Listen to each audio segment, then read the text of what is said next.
So some people here won't actually know what you did. So you might need to just presume there's people who've got no idea what we're talking about. How did it come about? Yeah, what was the vision? What were the sort of seeds that got this going the bit before the Odyssey, really? Yeah, I suppose I'll tell that story because it was my idea. But I'm feeling a bit nervous, so I'm going to throw a smokescreen and just bring our attention to this item down here. Was this you? No. Who? Did you think? That's my front wheel of my bike.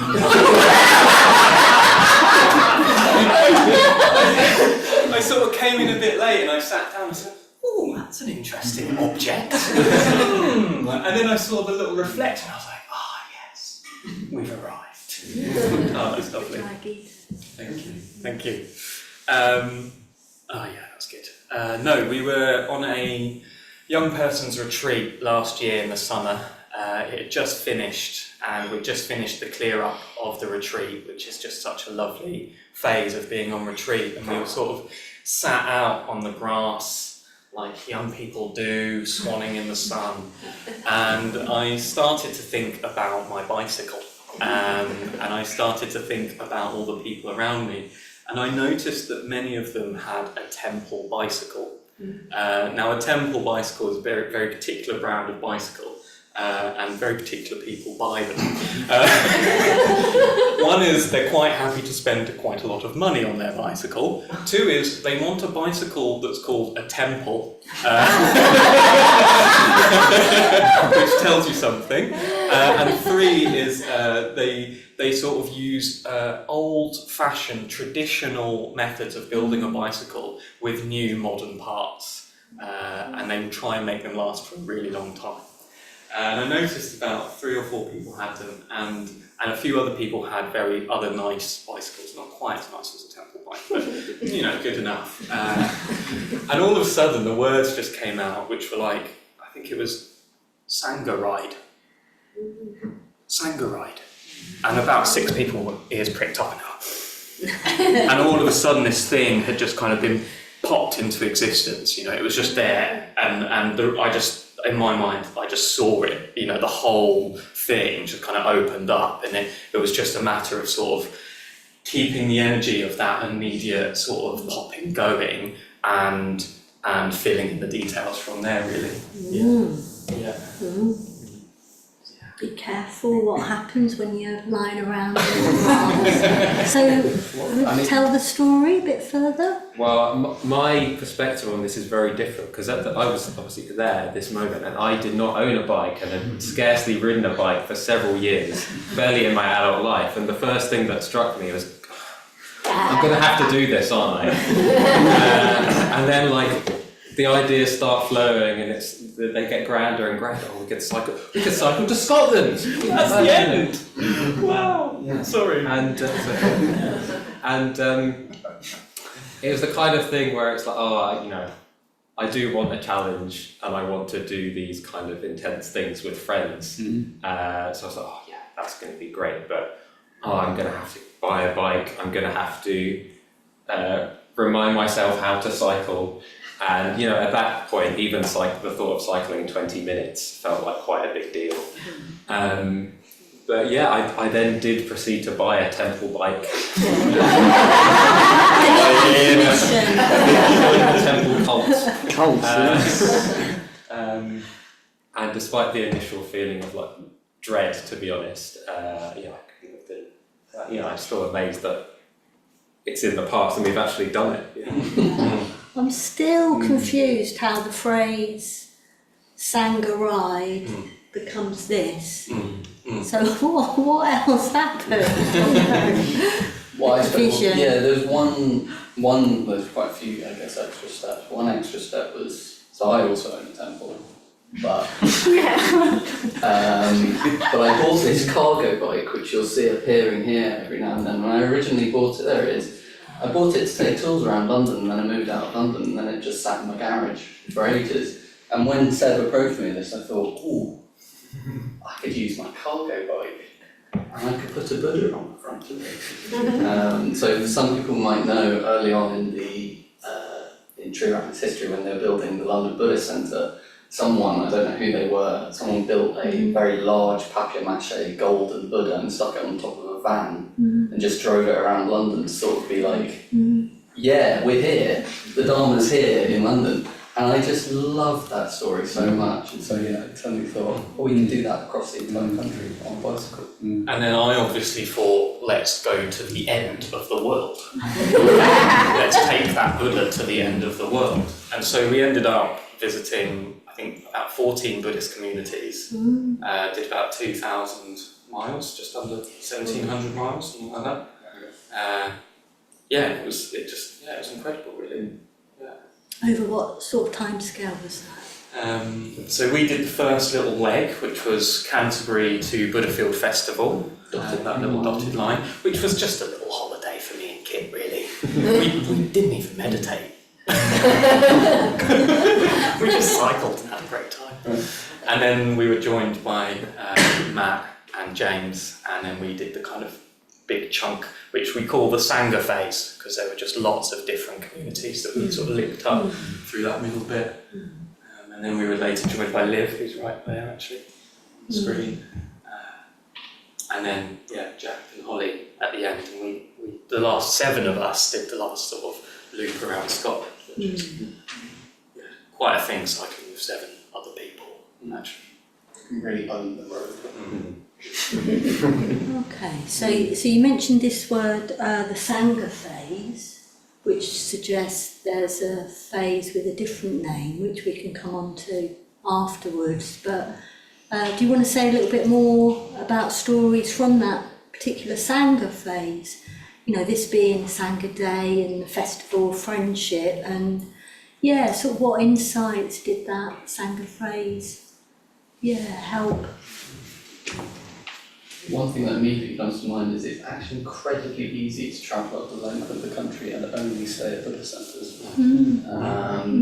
It was day after day after day, we were just going from one Buddhist centre to the next, which had the quality of being like, oh yeah, this thing exists in the country that I'm from. In a sort of way, there was a sort of coming home element to it. It's like, this isn't some strange, obviously this is an Eastern tradition that's come here, but there was a sense like, no, it is embedded in the land that we're in, a certain way. Another quality is just like, oh yeah, we're just totally looked after. That was really quite powerful. Just like, you turn up, there's dinner, there's a bed, there's people who are interested in how the day's been. You never met these people before. They send you on their way, and then the same again is waiting for you the next night. Very powerful. So how did you set that up? Because presumably there was You said. you just turn up, knock on the Great door. difficulty, We're whatever, how many Buddhists? Or, it was a bit of a task organising actually. It was it was probably one of the biggest organisational tasks that I've ever done, and I'm not a very organised person, so it was extra difficult. But basically, it involved emailing out to loads of people that I'd never met and saying, "Ta-da! We're going to do a thing," and then them being like, "Really? Are you?" What? Or just getting no response, or sometimes just getting like, "Yeah, when do you want to come? What do you want to do?" It was a range of responses, and then obviously trying to plan how far 7 or more or less. I didn't know who was going to turn up. How far we could cycle, where we were going to make it, what time. Were we going to make Sangha Day on this date? And it was a hard one. And then to get people to join it, I was just basically walking around talking to anyone like a lunatic and being like, "We're going to cycle a golden Buddha to Scotland. Do you want to come with me?" And then sort of say yes, and then give me an email address, and then wouldn't hear anything for 3 months.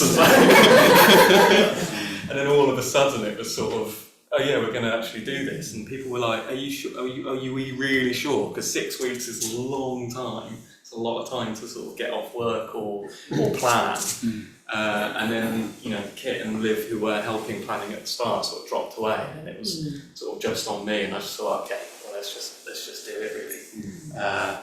And then it was amazing how responsive and flexible each kind of community was. Really, there was a lot of responsiveness. And I think there were 2 Buddhist centres that we just sat out the front of their building and just sort of meditated for half an hour, just to say that we'd seen them and then moved on. But everywhere else managed to accommodate us somehow. Yeah. And also, it's not like this thing can only happen if you plan meticulously months in advance. Like, we got to the Highland Buddhist Centre in Inverness, and I think they didn't even know it existed. We didn't even know they weren't expecting us, and we then maybe the day before we figured out when they'd be open. So we arrived, and then 20 minutes after arriving, they trusted us enough to hand us the keys, say you can lock up, just chill in the space for the rest of the day. And a member of the community put up 7 of us in her home that very night, just on the spot. Wow. And she'd just finished her first course as well. She wasn't around for long. So a lot of us here are very familiar with the sort of community here, the Sangha in Croydon.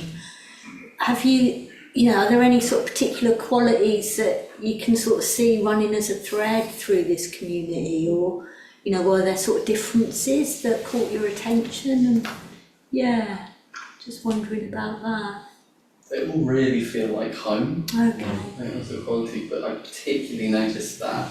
I guess we'd had the kind of experience at this point, but when we were on our way to Dalnakosha, a retreat centre in Scotland, basically our last day of riding, and it was chucking it down, it's been raining all day, and I just remember being like, it'll be alright, because when we get there it'll feel like home, and it did, and I guess that I felt that way because everywhere we visited, they all have very different flavours and styles, and some centres are really thriving, whilst others are really struggling, and so it's quite a difference, but there's this kind of underlying sense of this is a sort of spiritual home. There's something recognisable. It's sort of like when you go to a nan's house and you walk in, you just know it's a nan's house. There's all the items could be different from another nan's house, but you just got that sense, it's kind of like that. I think with the Triratna,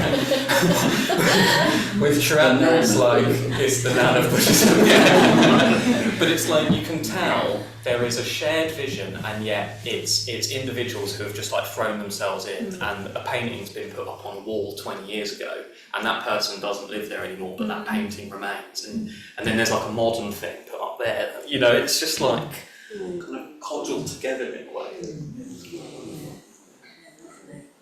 So if that's a Sangha phase, visiting these Triratna Buddhist centres across the length of the land, what's this other phase that happened then? What's that called? What happened there? Go by many names. The wilderness phase, the collapse phase, depending on what you're doing. Spiritual death phase. The beyond. What do you like to call it that, and why? I like the wilderness phase. Okay. But that draws attention to one thing, which is everything about the trip. It wasn't one thing. It's easy to be like, it's a Sangha, it's this phase, it's that. And we kind of realised the more we went on that any kind of labels to pin down what it was, nothing was quite fitting right. It was, there wasn't even the case that one person was doing the whole thing, which we'll probably get into, and I think that was really quite profound. It wasn't one person joined by anything. It was really, it was really about letting go of it being anything in particular. But I suppose, this wilderness phase. So I think once we got past Newcastle, other than the centre in Inverness, that was the only other place we would put up. So then we were basically wild camping every night for about the second 2 weeks of the trip, and that was very much felt like another level of going forth, of going into the unknown, of being more self-reliant, self-sufficient. And in a way, the first phase felt quite luxurious. We'd arrive and there's a meal out for us and a bed to sleep in, and then it's like the cold winds of Scotland. Yeah, could you evoke a little bit more of, because we are in the soft south, aren't we, here? For people who haven't been to Scotland, can you just evoke what summertime can be like? just in case people are thinking you're swanning around in the sunshine. Oh, it's vicious, -15. No, it was somewhat warm, but definitely colder. Strong winds was definitely an element, particularly the kind of final week after we'd hit the north coast. There was one day, probably about 5 days before the end, we kind of found ourselves about halfway up a big mountain, big hill, when it was time to kind of find a campsite. And it was extremely windy, but there was very much a sense of, well, we can't go back down, but we were all too tired to keep going further. So we're going to have to camp on, and just the winds were absolutely battering us. And there was this huge sort of monolith mountain thing in the kind of close distance with a permanent dark grey cloud looming over it. I think it was cursed. Bad things started to happen. Kitten lives 10. Well, Do you want us how things unraveled? Constant wind. We couldn't. I mean, you were sort of lucky, although we'll guess what happened to you, and that you didn't have a tent, so that kind of in your favour. But I was sharing a tent with Liz, we had a particularly big tent, and it was just being battered by the wind, and there were no nooks, there was nothing to kind of get away from it. And I kind of got into my sleeping bag and resigned myself to whatever it was, and I could just feel the kind of sweet release of sleep coming. And then I just heard Liv go, I'm just going to tighten the guy ropes. And I thought, fine, you do whatever you do. And she gets out of the tent, and I just hear, and then the whole bottom half of the tent falls over. And she basically over-tightened the guy rope and snapped the pole. It was pitch black outside, wind, and I lay there for a good 20 seconds with the bottom half of the tent just on me, thinking, yeah, well, there you go. Thankfully, we had a pole patch and you could fix the pole. But yeah, so that was fun. Then we woke up in the Meanwhile, so the guys had all found a kind of flat-ish spot to camp on, and they, expressed that they were too tired to go up the rest of the hill. I was not too tired to go up the rest of the hill. I felt the curse, and I was like, I want to get away from this curse. But so I kind of grumpily went up a bit of the hill and found a little kind of nook that I could sleep in. And we were talking about you have the comfort space where you kind of in your normal life, and then you have an adventure. Anyone who's done fundraising with Karen will know about this. You have the adventure, and then you have the frontier adventure. That's where you really want to get into. That's where you get into new stuff. And then just beyond frontier adventure, you have misadventure. So we were kind of well into frontier adventure, and I thought, I just want to walk up that ridge and go look at the sky. That's misadventure. On the way back down, I didn't have shoes on. I stepped down onto a mossy rock that was not mossy underneath the moss, and got a big gash in my toe. And luckily my feet were numb, so I couldn't feel anything. And I looked down and I saw the kind of black, and I was like, okay. So I kind of had bandaged it up, managed to get a really good night's sleep actually. I don't know how that happened. And then woke up in the morning, took the bandage off, was like, alright, we're going to need to get to hospital now. So kind of hobbled down, managed to hitchhike from where we were. The guys kind of left me actually. That's what you got to do. You really inspired them with your vision. I was like, you got to carry it up. And then it got picked up by this crazy local Scottish guy who drove like this. And he must have thought I had a head injury or something, because he drove as if, I was dying. And then, got me to Inverness Hospital, got patched up, managed to get back in touch with the Inverness Sangha. I didn't have a phone, by the way, for the second half of this trip, so that was an added extra thing. And then I got looked after and made it start kosher. Welcome the rest of the heroic spirits. So I was really struck by you saying there, Matt, it wasn't one thing, and that, this idea even that there was a Sangha phase and then spiritual death phase or whatever you want to call it. It wasn't that defined. So I imagine for all of you there were different turning points at different stages of where perhaps significant things happen, sort of individual, although you sort of collectively doing something. I imagine there were very unique sort of turning points within that same journey. Do you want to speak a little bit individually to that turning point theme? Gosh, so many. So one was when it was maybe day 3 or 4, we were cycling into Adhisthana from Bristol. And that was, I think, by quite a chunk, the longest day's ride we would have done so far. I think we've been doing maybe 60, 70 kilometres a day, and that was like a 100-kilometre day. I think we'd ridden about 70 kilometres, and we stopped for dinner, and there was a bit of a decision of like, do we go on, or do we camp up here? And we were very kind of democratic in how we made decisions, which was really important because we were all in different places. Seb had about 4 people's energy in one body, and was keen to cycle, however, endlessly it seemed. I was still getting up to cycle fitness because, as mentioned, I barely cycled in years. And there was a decision of, do we keep going, do we stop? And we collectively went, no, we're gonna do it. I'm gonna make it to Adhisthana. And then the last kind of hour or two's riding kind of through that countryside, and then we arrived there probably at 8 or 9 p.m. or something like that. And that felt like a turning point of, oh no, we can go beyond what's comfortable to kind of get there and kind of be stretched in a healthy way. And that was that kind of that frontier. And I really felt very kind of supported there, because I really felt like, in a way, that particular moment, it was on me. Do I feel I can go further on this occasion or not? And I felt totally held, like, we don't have to, we can camp here, but also kind of healthily push, like, but it would be really good to get to Adhisthana at that time, and I really found that really good.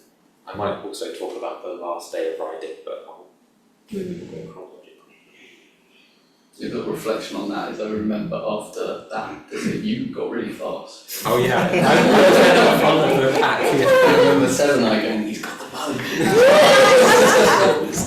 There's something mentally shifted. Yeah.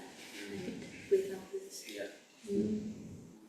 I think, so the day after Gorm and the curse, I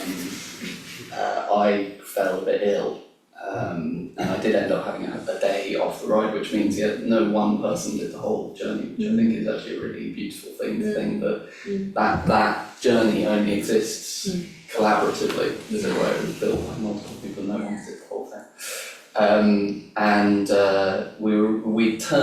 We'd come back in, so we're now going against the prevailing wind, and it was just a day of constant headwind, and I was feeling worse and worse in my body, and we saw a sign for a tea room 5 miles away. I thought, oh, thank God, I just need to sit down in a tea room 4 miles away. Great. And then we get to a tea room closed, and it's just, oh Christ. But basically just completely crashed on the bike, and we were going up this hill, and I was like bent over the handlebars like this, sort of swearing to myself, sort of getting to the point where I was like, I'm just going to call my mum. I'm just going to call my mum and see what she can do.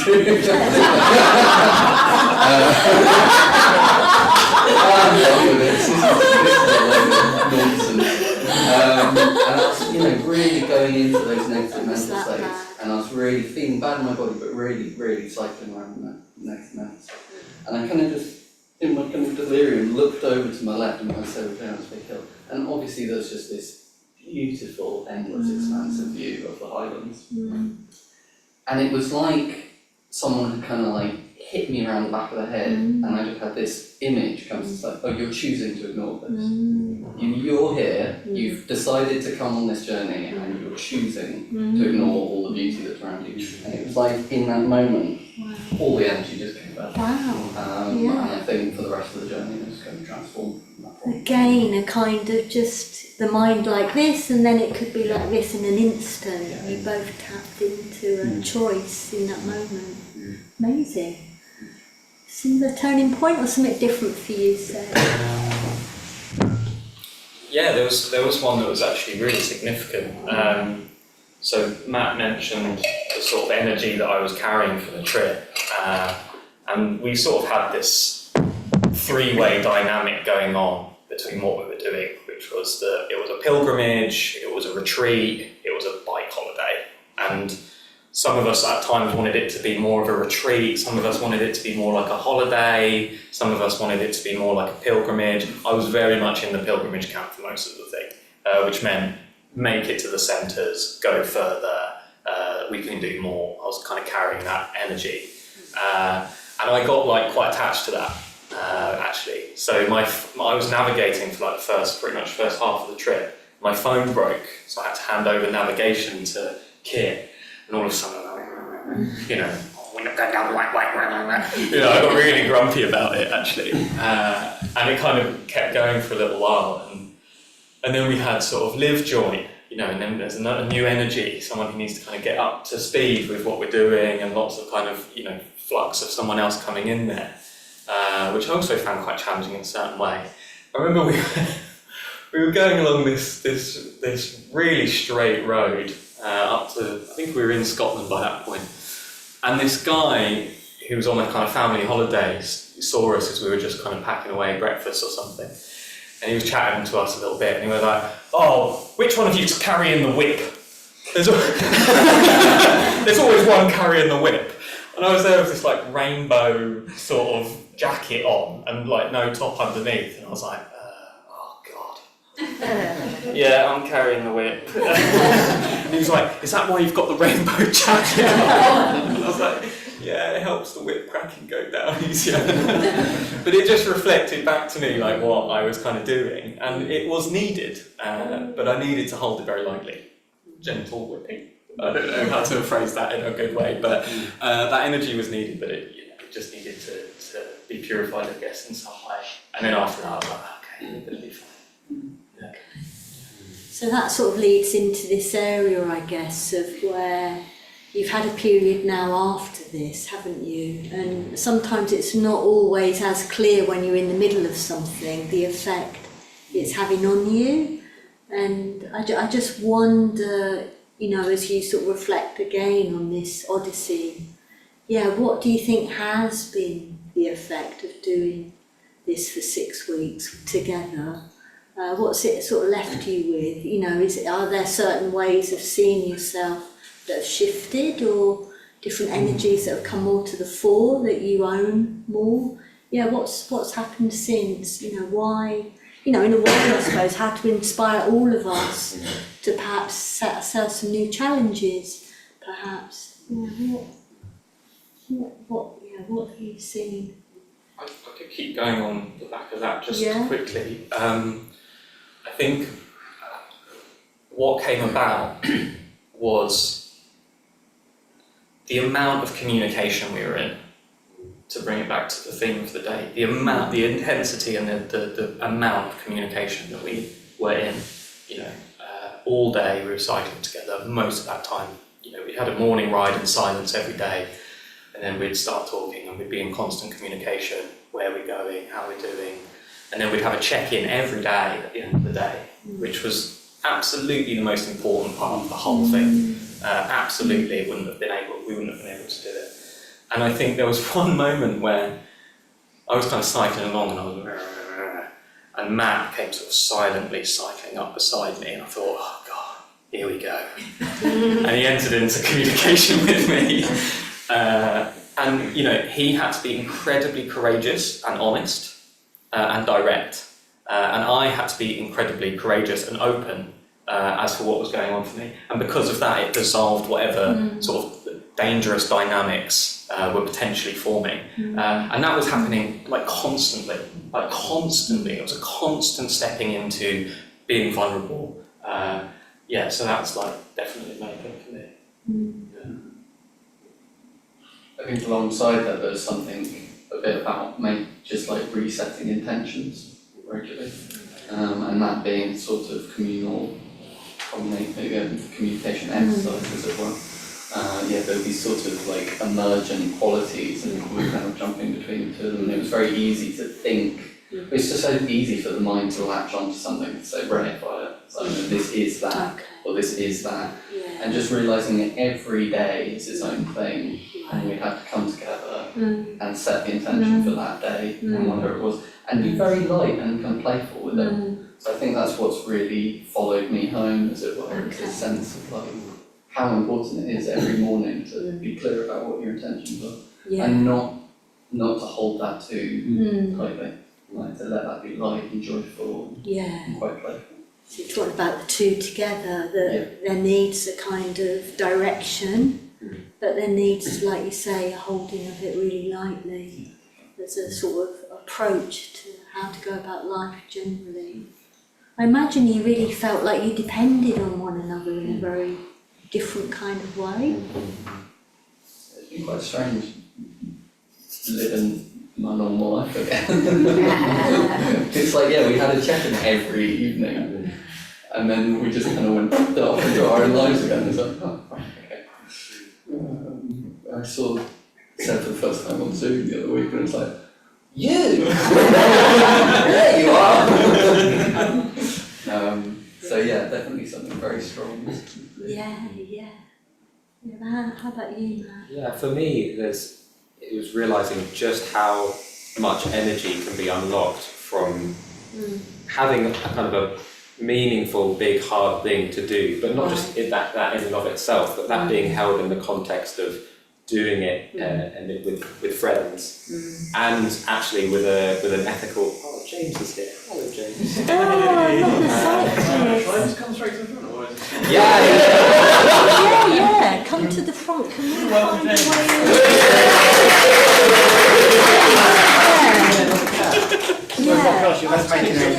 Yeah, sit there. I've warmed it up nicely. Oh, thank you.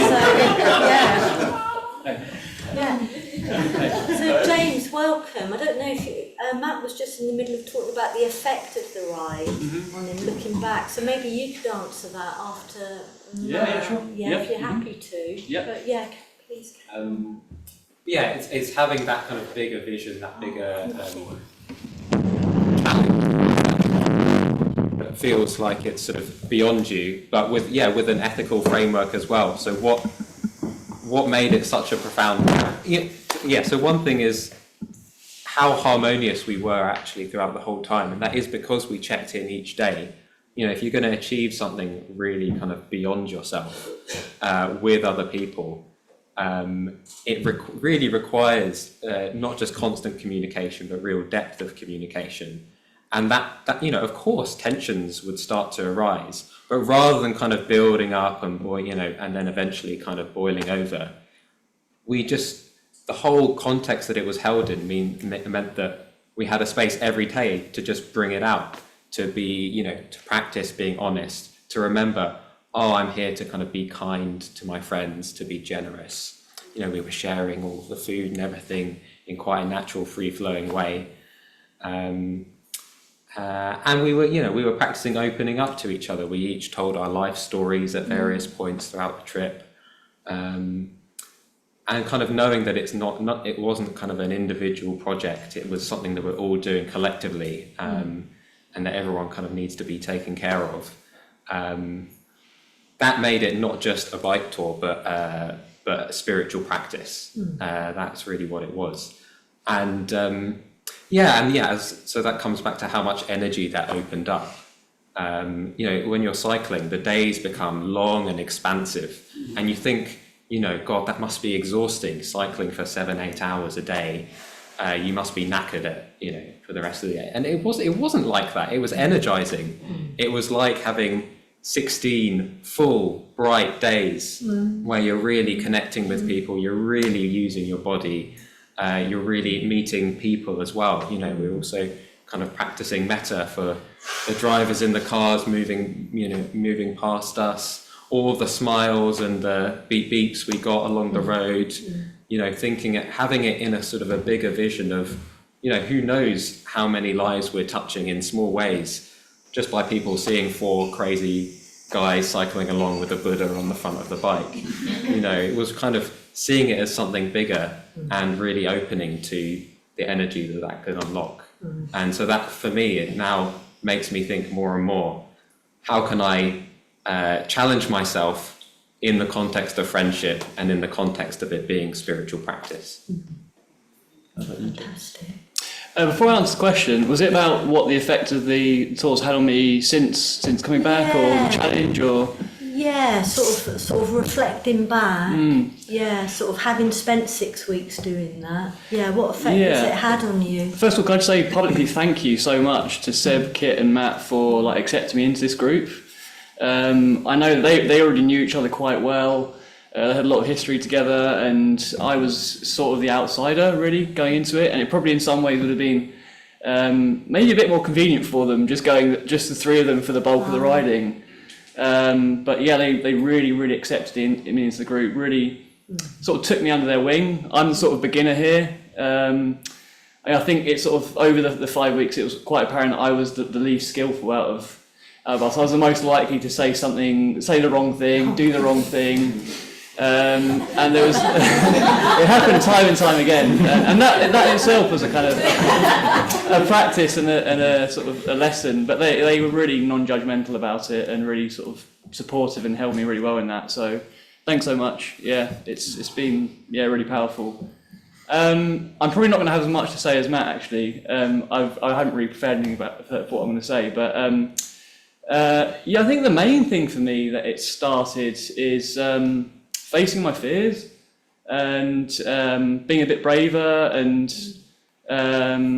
sort of accepting some of the parts of myself that I don't like or I'm running away from.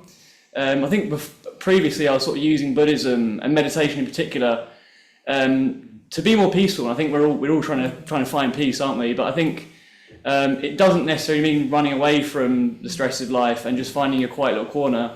It's sort of accepting that life isn't peaceful and you've got to find a way to work with that skillfully.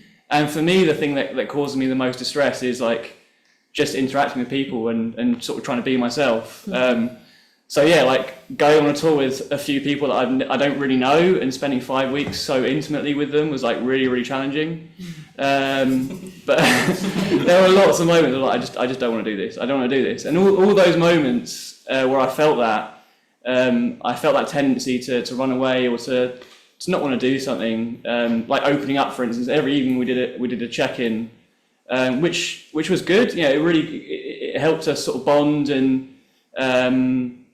sort of create social harmony. But for me, it was also every time I did that, there was a little chance to just notice that feeling of like not wanting to sort of open up and just accept that and just see what arises.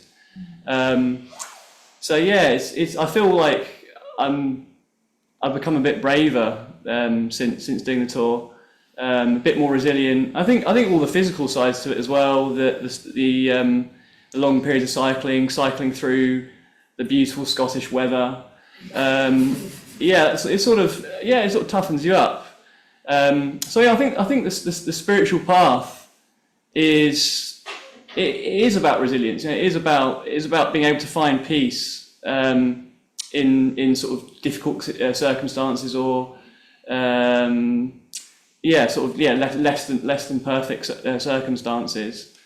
So that was this has sort of started me trying to address my sort of fears and challenges more, trying to be more open, trying to be more authentic. Also just being able to spend that amount of time with people that I can really look up to and admire as well. I think that has a really powerful effect. Seeing people who are perhaps further along the path more and able to set an example, who I feel are more comfortable in their own skin and a bit more. Able to be authentically themselves, whatever that means. And I think that sort of establishes sort of ambition in me that this is what I want to be involved in Triratna for. It's not just to meditate and it's the community, the friendship, but also just how to be yourself. And I think that sort of is the other side of the coin with friendship, isn't it? You learn about the people that you're interacting with, but you learn about yourself as well. Great. Yeah. So there's an area I want to move into, which naturally you bring this to. You're expressing, James, a lot of appreciation sort of for the friendships and the people you were with, and talking about resilience. And there's also a resilience in facing intimacy. That can take courage, can't it? And I imagine all of you, you've seen each other's at your best and at your worst over the 5 or 6 weeks. I'd just like to invite you to, with us witnessing, a practice we do in Triratna of rejoicing in one another. And yeah, just wondered if you'd like to sort of do that, sort of a bit more specifically, maybe, rather than sort of collectively, you were this wonderful thing together. But what was it about? Yeah, how do we see the individuals within this collective odyssey? Maybe you could help evoke each other's amazing qualities. I could start with Seb, so I think it's worth noting that he did the lion's share, he did the entire line, getting this thing going and happening, which was no small feat, and he did it very, very kind of equanimously and very successfully. But I think something I realised about Seb on the journey, and it's come back to me a few times that I want to kind of share, is I think some people are very enchanted in their way of working with the world. I'll say this about Liv, because I'd like to rejoice in the people who aren't here as well. But what I noticed about Seb is he has a sort of enchantment with the world that is to do with people and to do with Sangha. I remember having the sense that he really holds the Sangha jewel, and this kind of quality that, like, for him, relationship to other human beings, connection is so centrally important. And that really meant that journey going through all those places, and all the Buddhist centres, we haven't even mentioned the non-Buddhists that we talked to, Colin, but just like that sense that there was this real strong heart in our community coming from Seb. It's like, this is about meeting people. Meeting people is in like having a meeting, as it were. And that gave us as a group so much kind of like life force, as it were. And it was also so inspiring, definitely for me. I think I'm very English insofar as I don't particularly like people. You hide it well. I'm a bloody stranger, I don't want to talk to them. But then Seb would start talking to them, and I think, that is what you're supposed to do. And he's making it look so easy and so lovely. Maybe I can have a go at that. So just this really warm, like, heart quality. Right? So the image is the Sangha jewel, this kind of deep red quality of wanting to meet people, wanting to have that connection. Thank you very much for bringing that. I'd also like to say something about Seb, which is just how skillfully, Seb, you are able to hold these two kind of qualities and approaches that are so hard to hold together, which is the kind of the boundless energy, the desire to go beyond and to really kind of push, and the kind of sense that, you just wanted everyone on the trip to get as much out of it as they could in their own unique way, and constantly being on the lookout for kind of, what does this person need? What does this person need? What does this person need? Okay, how do we bring all that together to come to a collective decision in a skillful way that might mean, you can't go as far as you want to that day, or vice versa. There were other days, after you did your little detour to Glasgow, when you were the most tired one, you were at the back of the pack, so to speak, and you kind of held that. And you also held the fact that others wanted to do something a bit different. It's really, really hard to kind of manage those energies. They can really feel like they're moving in different directions. And the whole trip, day after day, week after week, I always just felt like Seb really, really cares that I'm growing and developing as much as is possible on this trip. And it's just such a special quality. And I felt kind of pushed as well. How you manage to hold those both, I don't know, but it's really inspiring. Yeah, I'll add something to that as well. This is how it works, Seb. I don't think there was a hierarchy at all in our group, but I kind of felt like, in a lot of ways, Seb, you were the leader. I mean, like when we were cycling, you were always way off in the front, burning out, impossibly trying to burn out your endless energy, topless in, what was it? You didn't bring any cycle shorts, so you were wearing a pair of swimming trunks, isn't it? Yeah. Yeah. Swimming trunks, nothing on the top, way ahead, powering up a hill. Yeah, the energy, but it felt like you were always pulling us into some kind of unknown but really beneficial situation. Often that was to do with like us meeting new people. So I think your ability to connect with anyone and everyone is just unbelievable. Really, it's unbelievable. It's mythic. I mean, I certainly felt very connected to you by the end. I think you've got a really incredible ability to connect deeply with people, but also with people that we didn't know on the way. Like Matt was saying, your compassion, your care for other people's growth. I mean, it really stuck out in my mind when we witnessed someone getting a little child had an accident on the road. I think they fell off a bike, and just how much you sort of looked after them. And we stayed there for about 2 hours by the side of the road, and you were really sort of making sure this child was all right. And I feel like that sort of represents the way you sort of treat everybody. I mean, your personality is larger than life. Just your ability to connect with people. Yeah. So I imagine all of you have seen qualities in one another as well. That, you know, there's something about the Sangha, isn't it, that we can provide a mirror to one another that perhaps part of ourselves we haven't quite seen. So I wonder, Seb, it's your chance. Can I return fire?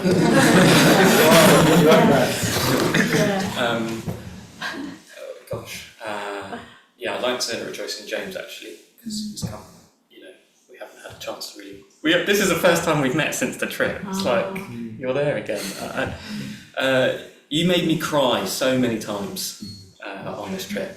Like so many of your check-ins, your life story, your rejoicing, your ability to rejoice. You just made me cry like so much, and I just love you. I can't put it in any other way. I just love you to bits. Like I can't even quite put it. It's like beginner's mind in its purest form is totally novel and curious and delights in breaking ground into the unknown. And I think you have that as like the beginner's not the right word. It's like the start and the end at the same time, and you really had that spirit through the whole trip. It was phenomenal. It was phenomenal, some of the things that you would say and share, like deeply profound things coming out non-stop that were just like waves. It was just wonderful, like absolutely wonderful. I really like hold our friendship during that time. We've both done, I mean, you a lot more, but we've both done some time in the army as well. And this is like, it's like a kind of, in a way, it's like a similar thing. But it's like, we've done this thing together, and that kind of never will go away. It's like always there in that kind of crystallized in these kind of images and in that time and in that growth. Yeah, I'm just so grateful. I really cherish that, I think, for the rest of my life. So, yeah, thank you. Thank you. I'd also like to bring in some of the other pilgrims that can't be here. I think Liv straight away, just, you know, it was 4 guys who had been cycling together for 3.5 weeks. And then like a woman comes into that space and it's like Liv. If you don't know Liv, she's an incredibly impressive woman. And the way she just held herself. Like, I'm not going to let you guys boss me around. You know, like, nah.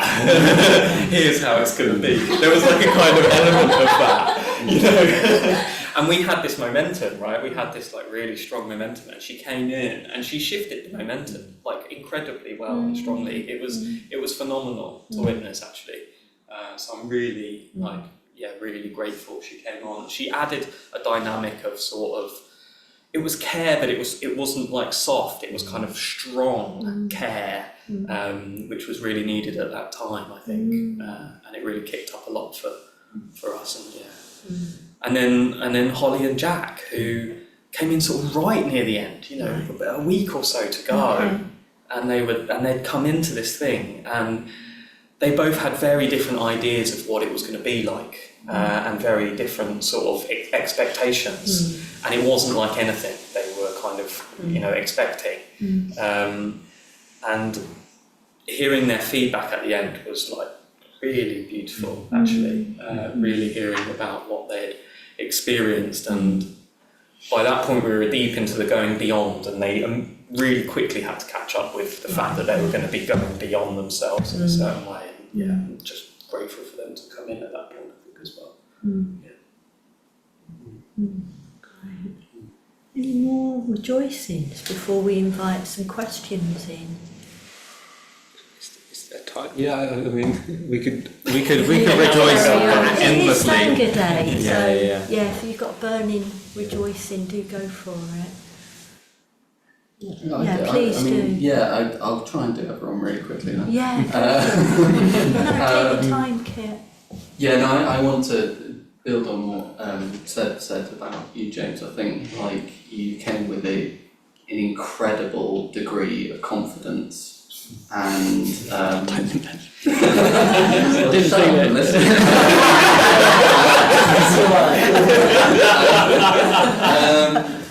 I think you Seb approached James and said, "When do you want to do this?" And James was like, "Well, that's never going to happen, is it?" And then it did, and you came along. And yeah, I think all of us had maybe met you once or twice. I think the word's naivety, though. Didn't know what I was getting myself into. Well, given that, you did an amazing job. I think you were just really up for things, and what came out for me, and I noticed, was as I got to know you more, I was like, oh, wow, this guy he's really deep, actually. There's a lot to his practice, there's a lot to his understanding, there's a lot of depth to his personality, but he holds that sort of just openness. So it's, you know, you'd be talking about something and maybe kind of quite unskillfully tell you how it is, and then I'd find out that you knew way more. But you would have just very comfortably heard my position or something like that. So yeah, it's that kind of quality of beginner's mind that you bring, that you're just open, willing to listen, willing to try new things. If you know, 1 year into me exploring Buddhism, I've done this. I'd not be back. That would have been way too much for me. So the fact that you did that and held it so skillfully is really, really amazing. Kick it. Pleasure. And then Matt, I think you were like this really strong central pillar in the journey. I think there's a real softness to you, which I'm now kind of like seeing, particularly towards the end. I started to see that softness really come through. But you've got this real determination, real like understanding for why we're doing something. As I said earlier, the important thing every day was to reset the intentions, and I feel like you kind of had a clear view of what the intention was to a lot of it. There's a real clarity in you as a person, and that meant that there's this sort of kind of central pillar or beacon or something like that that was kind of around you. I remember often we'd kind of be thinking, oh, what should we do today? What should we do today? Should it be this? It should be this? Yeah. And then Matt would nod and we're like, okay, good, great. Just checking with Matt. Yeah, he's not. Yeah. We're clear. Yeah. So there was just this real strong sense of you knew what we were doing. Even in those quite periods where we were like, oh God, I don't know, is it this or that? You had a very kind of light openness, a light open awareness, which was really, really, really great.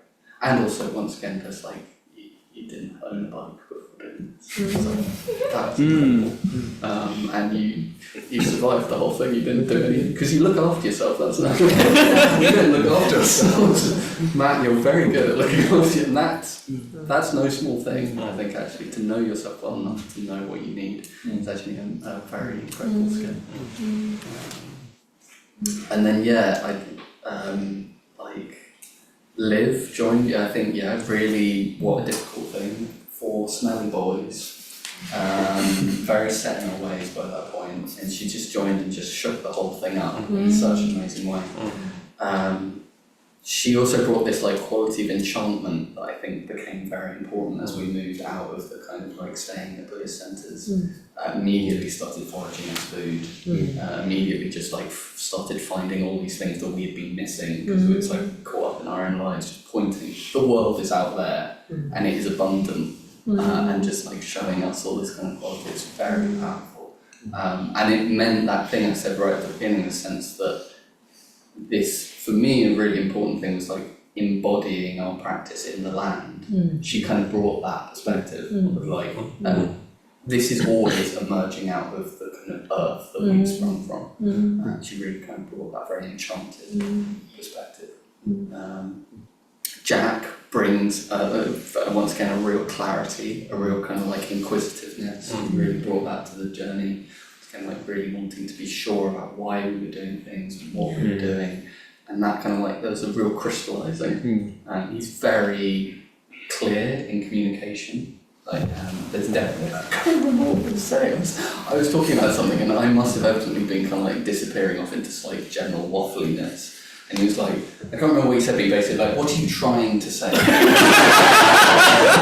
was like, that's Jack. Okay, great, thanks, Jack. That kind of crystallising quality is like, no, let's get back to what the actual point of this is. Very important. And then Holly, just like an amazing, similarly, like going through a lot in her life, didn't only knew me and Liv, didn't know any of these guys. Threw herself into this thing and just like gave so much energy and so much kind of like high functioning energy. Though kind of, this is joking in some ways, but like our breakfasts went from being kind of decent to being incredible. But she just came with all this stuff and she was just so organised and prepared, and there was like a real sense of care and like she's really got her head screwed on well, and that kind of quality she brought. So yeah, I feel very grateful. Yeah, fantastic. I just had a quick anecdote about the moment that I noticed a very potent thing about Liv, that you were describing, that enchantment. We were cycling in Naga formation, which is a straight line. Naga is a serpent, a Buddhist serpent, and we had a secondary Naga formation, and it was really late in the day, and we were going up a kind of long hill, and it was like the second or third day that Liv was here, and she was at the back and she just went, "Weaving Naga," and then we all had to start doing this. I was at the front behind Kit and he went, "This is such a waste of energy." And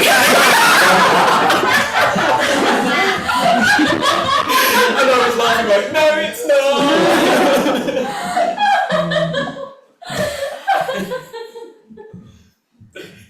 Okay, now I'm going to rejoice at Kit. Something that's very, very easy to forget because he just did it so straightforwardly the whole time was Kit had a massive cargo bike with a Buddha on the front the whole time.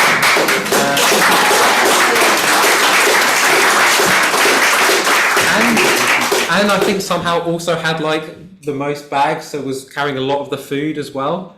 And we were going some extremely steep hills, and he was just like cycling away, just kept going. And I know you had your moments where you were like, I'm not cycling this Buddha any further. But you did. You always had that resolve. And I think what was powerful about that was not even just the pure fact that you did it, but something about the way you did it, the way you embodied it, I think really, really did profoundly inspire all of us. That sense of like, okay, I've just decided I'm going to take a Buddha to Scotland. That has ripple effects amongst all of us in ways that's quite hard to really put into words.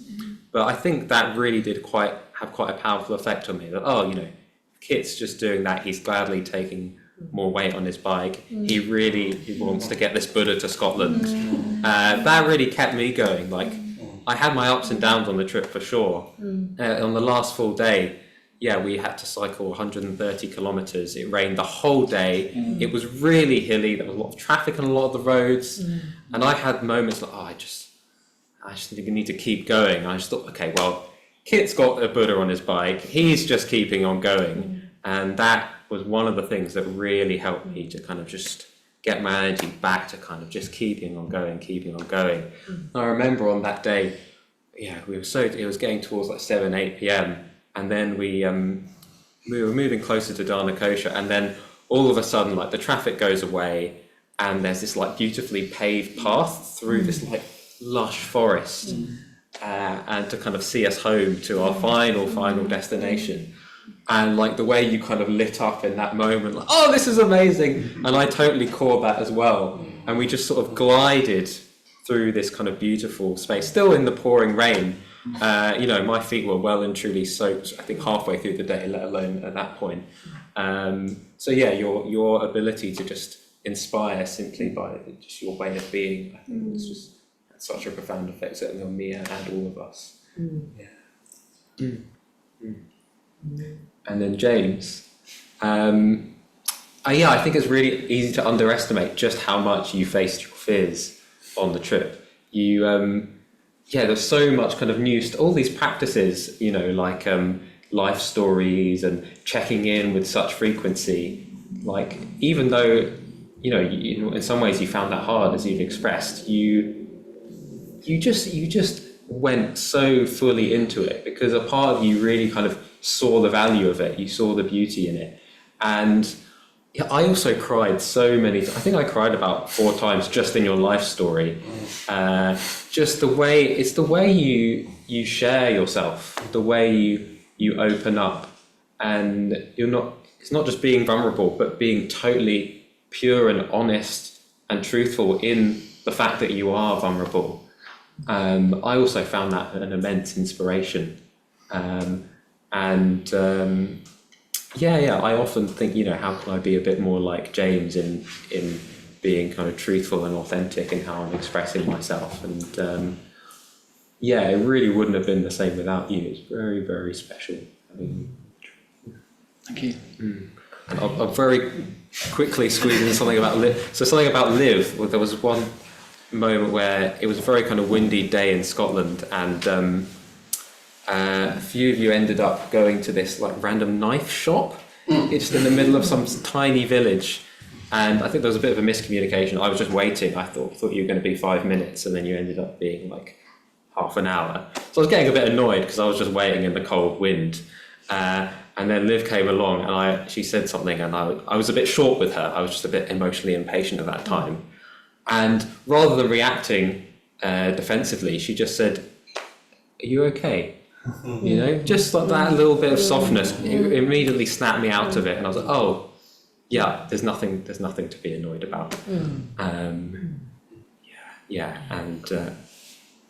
Nothing to be annoyed about. That's a good note to perhaps start to wind this up. Thank you so much. I'm just wondering if there's any, because we will have lunch, I promise you, if there's any sort of burning questions just before we go into the lunchtime space. I think you're all hanging around though, aren't you? And people can carry on the conversation. Any question? Food's ready. So, Not so much a burning question. I would just like to say thank you very much. You're so inspiring. It's so inspiring to listen to you. And my thought is the Dharma is in good hands. yeah, fantastic. Great.